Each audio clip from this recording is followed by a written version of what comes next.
So hi మామ. So ఇది ఇంతకుముందు పార్ట్ 1 చేసేసారు. సో ఇది పార్ట్ 2 కూడా అనమాట. సో ఏమైనా అర్థం కాకుండా కామెంట్ చేయండి మామ. మీరు కామెంట్ చేస్తాను. సో లెట్స్ గో మామ. నెక్స్ట్ క్వశ్చన్, లైవ్నెస్ డిటెక్షన్ ప్రక్రియ ఏ నిర్దిష్ట రకాల ప్రామాణికం కానీ మీడియాను గుర్తించాలని లక్ష్యంగా పెట్టుకుంది? దీనికి ఆన్సరు, ఈ ప్రక్రియ ఫోటోగ్రాఫ్లు, వీడియో రికార్డింగ్లు మరియు స్క్రీన్ రిప్లేలను గుర్తించి నిరోధించడానికి రూపొందబడుతుంది. ఇది నమోదు దశలో సింథటిక్ మీడియా వాడటానికి వ్యతిరేకంగా కూడా ప్రత్యేకంగా రక్షణ కల్పిస్తుంది. అంటే 1 సెకండ్, ఇప్పుడు కొన్ని బాట్లు అయితే పెట్టుకుంటారని చెప్పాం కదా. సో దాని లైవ్నెస్ డిటెక్షన్ ఎలా చేస్తుంది అంటే, సో ఫోటోగ్రాఫ్లు కానీ వీడియో రికార్డింగ్ అయితే చేస్తారు, అలాగే స్క్రీన్ రిప్లే కూడా చేస్తూ ఉంటుంది. సో దాన్ని చేయడానికి ఈ లైవ్నెస్ డిటెక్షన్ యూజ్ అవుతుంది అనమాట, రక్షణ కల్పిస్తుంది. నెక్స్ట్ క్వశ్చన్స్ చాలా ఉన్నాయి మావా, ఆన్సర్ కూడా మీకు దాని గురించి ఫుల్ డీటెయిల్గా తెలుసుకుందాం. నెక్స్ట్ క్వశ్చన్, నమోదు ప్రక్రియ సమయంలో వినియోగదారుని భౌతిక స్థితికి సంబంధించి సిస్టమ్ ఏమి నిర్ధారిస్తుంది? క్వశ్చన్ ఆన్సర్ ఏంటంటే, నమోదు సమయంలో వినియోగదారులు భౌతికంగా అక్కడే ఉన్నారని సిస్టమ్ నిర్ధారిస్తుంది. దీనివల్ల వినియోగదారుల భద్రతా నియమాలను దాటవేయడానికి బాహ్య మీడియా లేదా డిజిటల్ పునరాసృష్టిని ఉపయోగించకుండా నివారించవచ్చు. అంటే సో మీరు లైవ్లో చేసేటప్పుడు మీరు ఎక్కడైతే భౌతికంగా అంటే, మీరు ఇప్పుడు యాక్చువల్ మీరు ఈ వీడియోని చూస్తున్నారు కదా. సో ఎక్కడి ఇంకా చూస్తున్నారు, మీరు అక్కడ ఉన్నారా లేదా అని దాన్ని సిస్టము నిర్ధారిస్తుంది. మళ్ళీ దీన్ని ఎక్కడ కూడా షేర్ చేస్తుంది, సో సేఫ్టీగా ఉంటుంది. ఓకే, దీన్ని లైక్ ఎవరైతే డెవలప్ టీం ఉంటుందో డెవలపర్ టీం వాళ్ళు కూడా చూసే కవదు. ఓకే, అది. నెక్స్ట్, బయోమెట్రిక్ పాత్ర ఏంటి? సో బయోమెట్రిక్ క్యాష్ అంటే ఏంటని, సో ఇప్పుడు దీనికి ఆన్సరు, బయోమెట్రిక్ ఐడెంటిటీ హ్యాషింగ్ అనేది సిబిల్ నిరోధకత మరియు గోప్యతను కాపాడడానికి ఉపయోగించే 2 స్వతంత్ర దశలలో ఒకటి. అందించిన బయోమెట్రిక్ డేటా ఒక ప్రత్యేకమైన గుర్తింపు చిహ్నంగా మారుతుంది. నిర్ధారించడానికి ఇది లైవ్నెస్ వెరిఫికేషన్తో పాటు పనిచేస్తుంది. అంటే ఇప్పుడు మనం ఈ దాంట్లో కేవైసీ లేదు కాబట్టి, సో కేవైసీ బదులు ఇది అనమాట బయోమెట్రిక్. సో ఇది బయోమెట్రిక్ ఏదైతే యూజ్ అవుతుందో, మీరు హ్యూమన్ అన్న వెరిఫికేషన్ ఈజీగా అవుతుంది. అలాగే మీది ఎటువంటి లైక్ మీరు ఏమన్నా నిర్ధారించుకోవడానికి కేవైసీ చేయాలనుకుంటారు కదా, సో కేవైసీ అని ఉండదు. ఓకే, అలాగే మీ ఐడెంటిటీ కూడా కాపాడాలనుకున్నందుకు. ఎందుకంటే కేవైసీ మీకు ఆధార్ కార్డ్, పాన్ కార్డ్ ఇవ్వడం ద్వారా సో ఎక్కడో మీ డేటా ఒక లీక్ అయ్యే అవుతుంది. ఓకే, సో దాన్ని నిరోధించడానికి బయోమెట్రిక్ హ్యాష్ యూజ్ అవుతుంది అనమాట.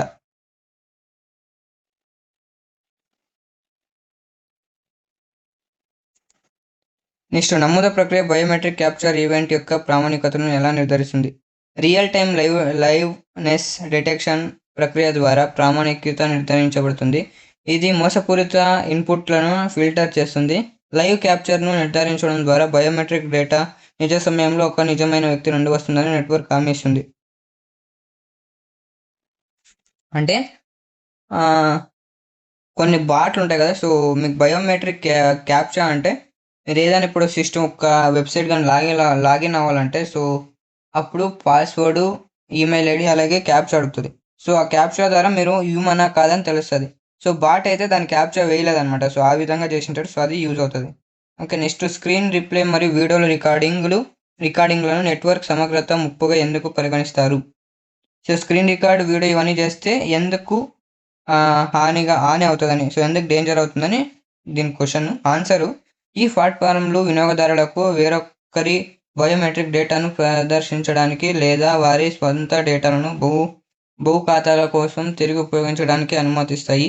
వీటిని నిరోధించడం ద్వారా ప్రతి ఖాతా ఒక ప్రత్యేకమైన భౌతికంగా ఉన్న వ్యక్తికి అనుసంధించబడుతుందని నిర్ధారించబడుతుంది. నెక్స్ట్ క్వశ్చన్,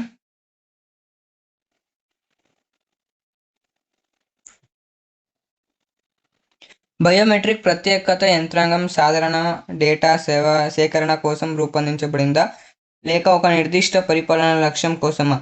క్వశ్చన్ అనమాట ఇది.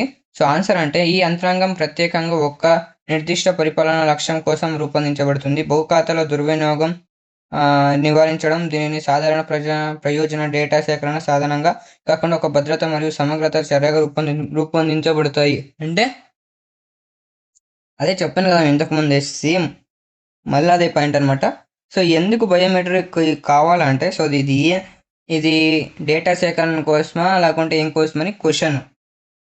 ఆన్సర్ ఏంటంటే ఈజీ మావా, ఇది ఏది బాట్ కాదు, మళ్ళీ ఎక్కువ ఒకే ఇమ్మని ఎక్కువ అకౌంట్లు యూజ్ చేస్తున్నాడు, క్రియేట్ చేస్తున్నాడు, దాన్ని ఆపడానికి ఇది ఒక్క యూజ్ అవుతుంది. అలాగే మన ఐడెంటిటీని కాపాడడానికి ఇది ఒక యూజ్ అవుతుంది అంతే. ఓకే, నెక్స్ట్ పారాలాక్స్ నెట్వర్క్ డాక్యుమెంట్స్ ప్రచారం ఉండమవు ఇదేమి ఇచ్చిండు. ఓకే,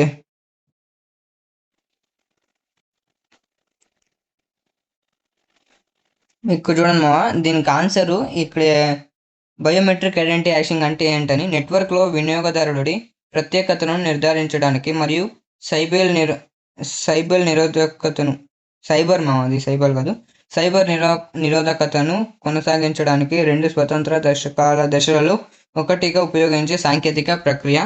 నెక్స్ట్ లైవ్నెస్ ధృవీకరణ అంటే లైవ్నెస్ వీడియో అంటే ఏంటని. నమోదు సమయంలో వినియోగదారుడు భౌతికంగా ఉన్నాడని నిర్ధారించే మరియు ప్రత్యేక వ్యక్తులను రికార్డ్ చేయబడిన లేదా కృత్రిమ మీడియా నుండి వేరు చేసే ఒక నిజ సమయ గుర్తింపు ప్రక్రియ. ఓకే, నెక్స్ట్ బహుఖాతా దుర్వినియోగం. ఒకే వినియోగదారుడు నెట్వర్క్ సిస్టమ్లను తరుమరు చేయడానికి లేదా దుర్వినియోగం చేయడానికి బహుళ ఖాతాలను నియంత్రించే పద్ధతి. స్క్రీన్ రిప్లేలు. నిజమైన వ్యక్తికి బదులుగా స్క్రీన్ రికార్డింగ్లను బయోమెట్రిక్ సెన్సర్ను చూపించే మోసపూరిత నమోదు పద్ధతి. అంటే స్క్రీన్ రికార్డ్ అంటే ఒక నిజమైన లైవ్నెస్ ఇప్పుడు వెరిఫికేషన్ చేసుకోవాలి కదా, సో దాని బదులు వాళ్ళు ఏం చేస్తారంటే ఎప్పుడో వేరే ఎవరిదో ఒకటి స్క్రీన్ రికార్డ్ చేసుకుంటారు ఫేస్ని, సో దాన్ని చూపిస్తే, లేకపోతే నాదే ఫేస్ రికార్డింగ్ చేసుకొని ఉంటారు వేరే వాళ్ళు, సో దాన్ని నా పాస్వర్డ్ అది మళ్ళీ ఈమెయిల్ ఎంటర్ చేస్తే అప్పుడు నా ఫేస్ వెరిఫికేషన్ అడుగుతుంది. సో అప్పుడు ఏంటంటే ఆ వీడియో చూపిస్తే అది ఓపెన్ అవుతుంది. ఓపెన్ కాకున్నట్లు ఉండడానికి సో కాదు ఓపెన్ చేస్తారని దాన్ని స్క్రీన్ రిప్లేలు అంటారు మా. ఓకే, నెక్స్ట్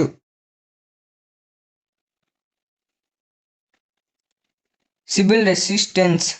ఒకే సంస్థ బహుళ గుర్తింపులను స్వీకరించి అసమానమైన నియంత్రణ లేదా ప్రభావాన్ని పొందకుండా నిరోధించే నెట్వర్క్ సామర్థ్యం.